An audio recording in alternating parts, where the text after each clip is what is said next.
Masya Allah, ternyata banyak sekali yang kita bisa niatkan ya sebelum kita membaca Al-Quran.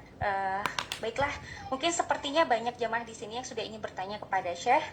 Kita masuk kepada sesi tanya jawab. Ada yang ingin mengajukan pertanyaan, ada yang ingin mengkonfirmasi langsung kepada Syekh. Silahkan dapat mengetik di kolom chat. Nanti akan saya bantu bacakan pertanyaannya. Baik, kita cek apakah sudah ada.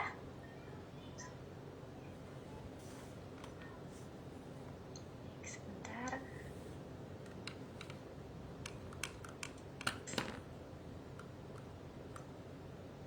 Ini kepada panitia mohon dibantu untuk ditayangkan slide-nya.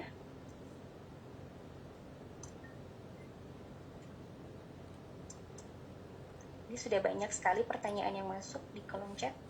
Yang pertama, dari chat. Oke, baik. Langsung saya bacakan aja berarti ya. Ada pertanyaan dari Tasrim Al-Munaf. Assalamualaikum Syekh. Syekh seperti apa maksud dari baginda Rasulullah dengan golongan yang membaca atau menghafal Al-Quran hanya sampai kerongkongan? Dan apakah golongan itu juga kelak mendapat syafaat atau kemuliaan dari kemuliaan Al-Quran? Barakallah Syekh, jazakumullah keluarga besar SD Islam Al-Azhar. Silahkan, mohon kesediaannya untuk dijawab pertanyaannya Syekh. Nah, ini hadis dari Rasulullah SAW menjelaskan tentang kaum Khawarij. Kaum Khawarij itu adalah mereka yang pintar membaca Al-Quran, pintar menghafal Al-Quran. Ini Nabi SAW menjelaskan hal demikian. Yaqra'un Al-Quran. Hadis riwayat Imam Bukhari. Yaqra'un Al-Quran la yujawizu taraqiyahum. Yamruquna min ad-dini kama yamruqu as-sahmu min ar-ramiyah. Thumma la ya'uduna fihi hatta ya'udu as-sahmu ila fawqi. Ya, maka Rasulullah SAW mengatakan bahwa mereka ini membaca Al-Quran, ya. Mereka baca Al-Quran tapi tidak melewati peruntukan mereka, dan mereka itu meleset keluar dari agama sebagaimana halnya anak panah itu meleset dari busurnya, ya. Maka tidak akan kembali kepadanya hingga anak panah itu kembali ke busurnya, dan itu sangat mustahil kalau sesuatu yang sudah lepas dan ini tidak bakalan kembali, ya.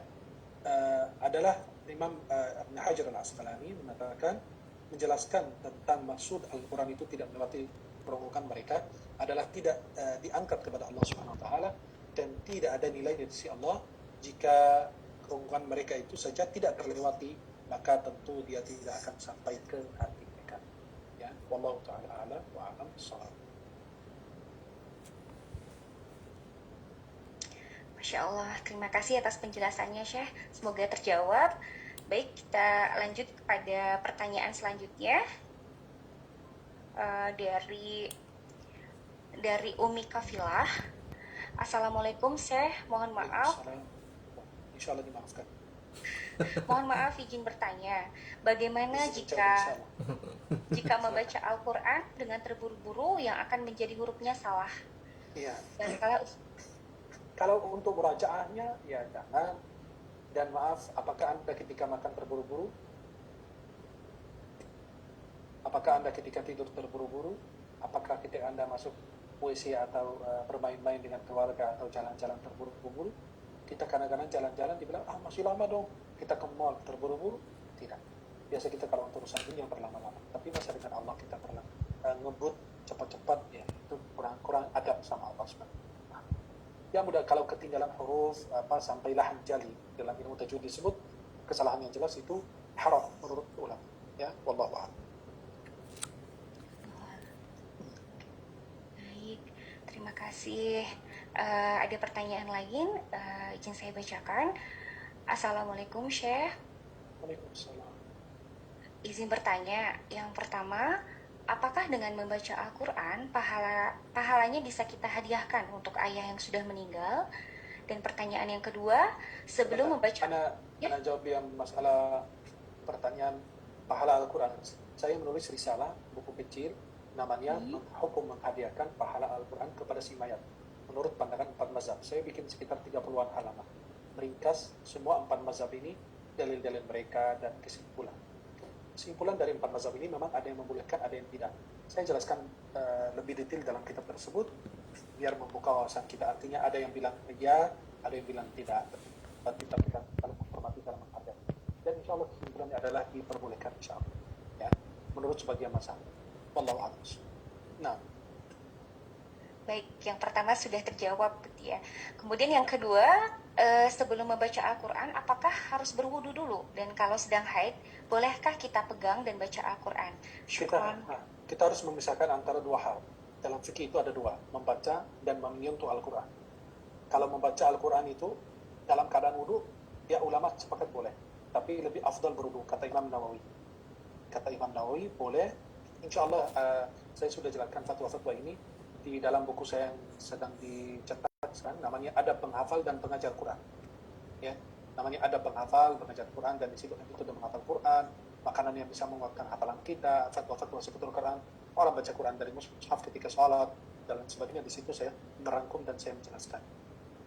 Ya, kita harus membedakan antara membaca dan menyentuh. Kalau membaca, kata ulama boleh walaupun dalam keadaan hadas kecil, artinya tidak berwudu. Lebih afdal berwudu, tapi kalau tidak mengapa. Itu kalau sekedar baca ya, kita bahas masih membaca, bukan menyentuh. Tapi kalau ada hadas besar tidak boleh, seperti junub. Ya, kalau untuk menyentuh Al-Quran sepakat ulama tidak boleh, haram. 4 mazhab. Hanya mazhab Imam Maliki dan mazhab Imam Maliki dan Syekhul Islam Ibnu Taimiyah dan Imam Asy-Syaukani membolehkan wanita sedang haid membaca Al-Quran tapi tidak menyentuh Al-Quran. Walaupun menurut sebagian ulama mazhab boleh kita menyentuh Quran bagi mereka yang haid atau hadas, tapi tidak menyentuh langsung. Perempuan yang haid itu, ini ada banyak khilaf ulama ya, ada yang mengharamkan, ada yang membolehkan. Mazhab Maliki dan Syekhul Islam Ibnu Taimiyah dan Imam Syaukani mengatakan boleh wanita membaca Quran walaupun dalam keadaan haid, tapi tidak menyentuh Al-Quran langsung, menggunakan sarung tangan atau alas atau kain dan lain sebagainya. Ya, wallahu taala a'lam. So khususnya pada akhwat yang menghafal Quran atau guru ngaji dan lain, itu susah juga kadang-kadang kalau di kelas atau di pesantren agak sulit meninggalkan murajaah Al-Quran berhari-hari sampai 6 atau 7 hari masa haid. Allahu a'lam. Nah, Baik, terima kasih banyak sih atas penjelasannya. Mungkin nanti ketika bukunya sudah terbit ya bisa kita beli dan kita pelajari semua. insya Allah mudah-mudahan. Sudah ada buku namanya Kemuliaan Al-Quran, apa pengaruh kita menjadi hafiz Quran, membaca Quran, keutamaan. Tapi ada satu buku lagi namanya Adab Penghafal dan Pengajar Quran, karena banyak sekali orang penghafal tidak menjaga adabnya ketika menjaga dan seorang pengajar Quran metode membaca Quran, metode murajaah dan lain sebagainya. Di situ saya merangkum, tapi dengan bahasa yang ringkas biar gampang dibaca, gampang dipahami. Insyaallah. Nah, Masya Allah, barakallahu fi Syekh atas segala penjelasannya. Kita lanjut pada pertanyaan selanjutnya. Ada pertanyaan dari Bunda Amanda 2B. Assalamualaikum Syekh. Waalaikumsalam. Saya ingin bertanya apakah dengan mendengarkan ayat-ayat Al-Quran sama seperti kita membaca Al-Quran? Dan apakah ayat Al-Quran yang kita baca pada sholat itu sama seperti membaca Al-Quran juga? Terima kasih sebelumnya. Nah, gini, membaca Al-Quran, mendengarkan Quran insya Allah berpahala. Ya, tapi beda lah gitu. Seperti orang yang memerah susu kambing dengan orang yang meminum langsung kan beda. Ada yang memerah susu kambing, ada yang minum, tinggal jadi langsung. Maka orang yang mendengar itu seperti itu. Tinggal disediain, dia nikmatin. Tapi yang capek siapa? Yang memerah susu kambingnya, gitu. Ya, maka kalau kita memerah susu kambing, kemudian kita sekaligus kita meminumnya dan lain, insya Allah kan semua bernilai pahala. Jangan kita membeda-bedakan antara ini ada pahala atau enggak. Insya Allah semua berpahala, ada pahalanya, ada kebaikan. Kemudian yang beliau membaca ya, mendengarkan ya. Terus yang kedua, ada poin kedua beliau yang disampaikan. Sebentar, ini ada masalah gini. Baik, yang poin yang kedua, apakah ayat Al-Quran yang kita baca pada sholat itu sama seperti membaca Al-Quran juga?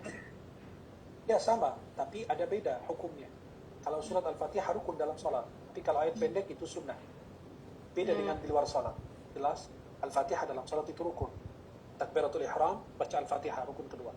Niat, Takbiratul Ihram, kemudian baca Al-Fatihah, itu termasuk rukun. Kalau tidak sah sholat. Dan surat pendek yang dibaca di surat Al-Fatihah, ya, itu adalah sunnah. Jelas, maka itu berbeda dengan kita baca Al-Quran di luar sholat.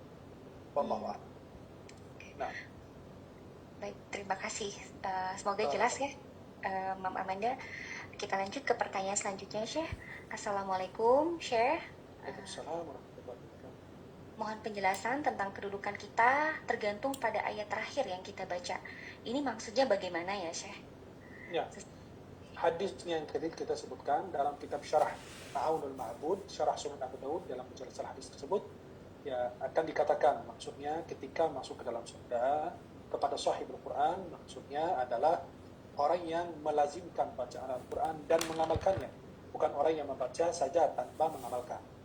Bacalah dan naiklah maksudnya adalah naik ke derajat-derajat yang ada di surga atau ke tingkatan-tingkatan kedekatan kepada Allah SWT, karena kita tahu surga itu bertingkat-tingkat, ada yang rendah, ada yang tengah, ada yang di atas, dan tertinggi itu adalah surga Al-Firdaus, ya.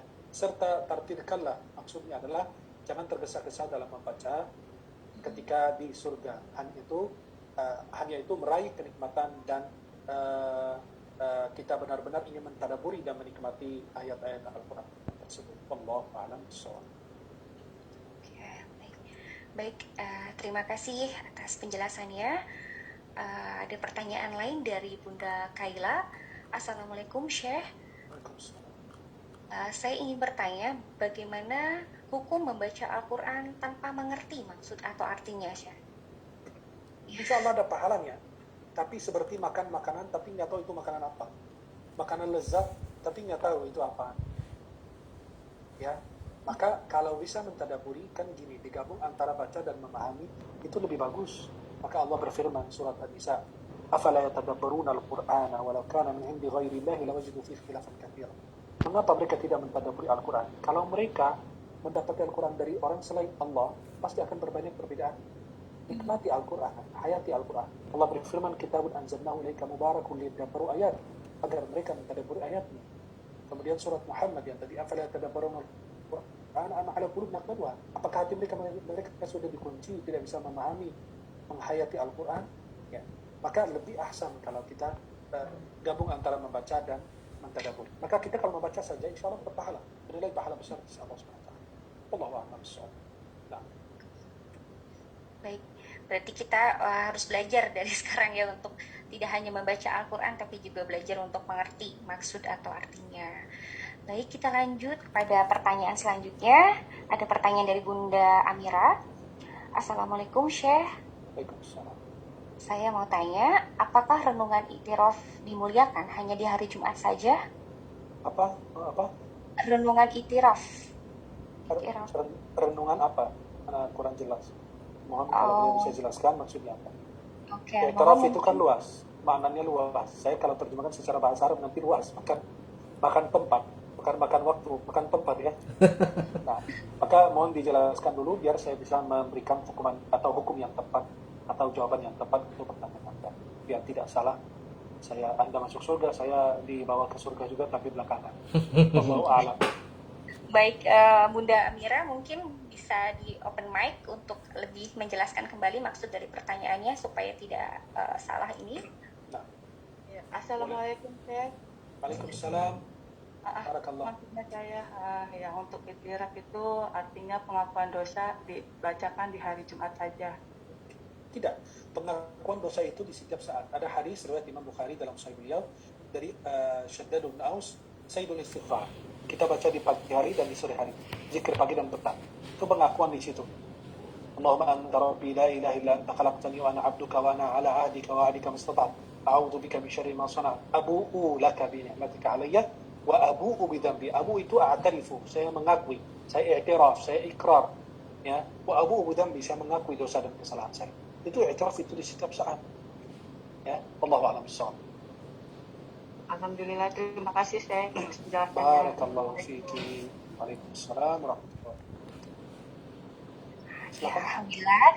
Ada pertanyaan lagi dari Bunda Hashi. Assalamualaikum, Syekh. Assalamualaikum. Mau bertanya, apakah boleh mendengarkan murotal Al-Quran sebagai pengantar tidur? Terima kasih. Tidak ada masalah. Setiap saat boleh dengar Al-Quran. Bahkan kita kalau di WC, Al-Quran bisa di luar juga, terdengar dari luar, itu tidak ada masalah. Ya. Allah. Jadi, tidak ada masalah ya jadinya. Untuk pertanyaan selanjutnya dari Bunda Mikaela, izin bertanya mengenai pernahkah mendengar yang membaca Al-Quran tetapi dilaknat oleh Quran? Ya, itu bukan hadis dari Nabi SAW. Imam Al-Ghazali dalam Ihya Ulumuddin menyebutkan hal tersebut perkataan dari Anas bin Malik, wallahu a'lam.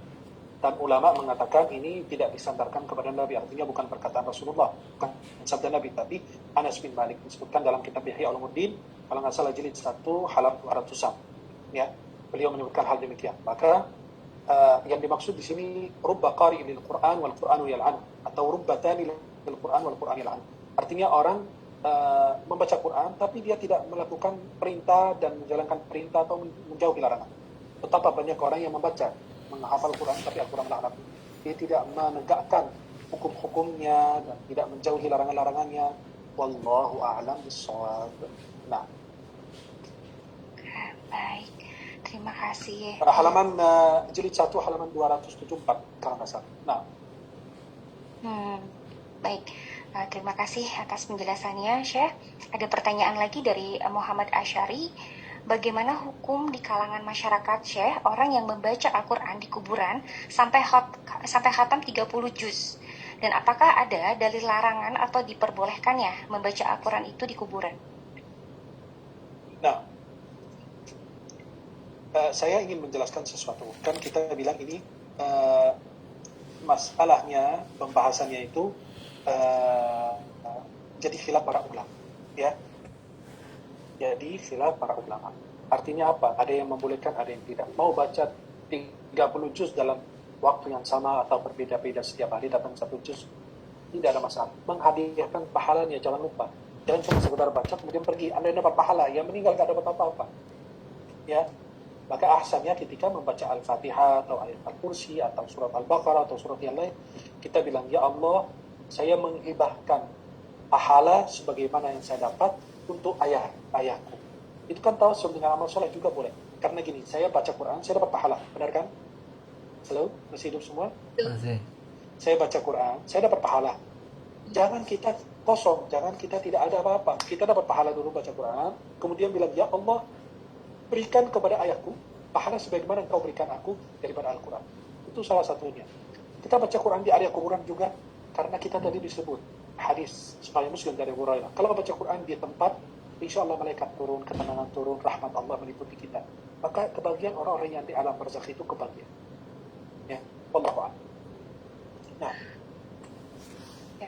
Baik, mohon maaf kepada para hadirin semuanya, sepertinya waktunya sudah melebihi dari yang sudah ditentukan ya. Iya, Masya Allah, iya barakallahu fi Syekh atas semua penjelasannya. Insya Allah semuanya